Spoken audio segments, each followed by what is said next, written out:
This is a story of how Courage for a Cause has inspired me to love myself. Ever since middle school, I've been insecure.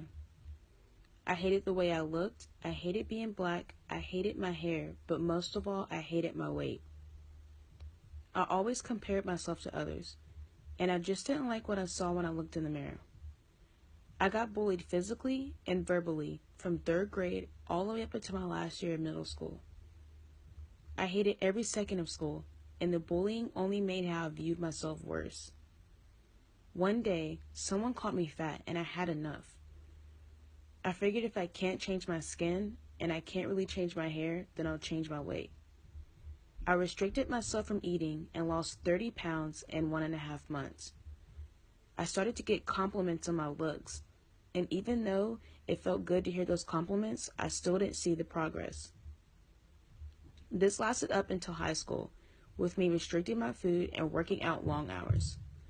Later down the road, my mom comes up with the brilliant idea of making a fashion show for your everyday women, for example, women of all sizes, stay-at-home moms, women that have been abused, cancer survivors, etc.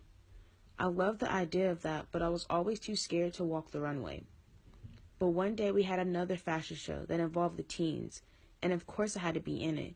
It's my mom's fashion show and I have to support her. I was so nervous that I wouldn't get cheered for and probably laughed at because I didn't think I was as pretty as the other models. But the second I stepped on the runway, everyone cheered for me, and I've never felt so pretty in my life. And all the models were so nice and loving, and it felt like a big family. Ever since that moment, I felt 100 times better about my body. I'm not scared to walk around public pools in my bikini. I don't constantly suck in my stomach, and I don't restrict myself from foods. Courage for a Cause has made me accept who I am and love myself unconditionally.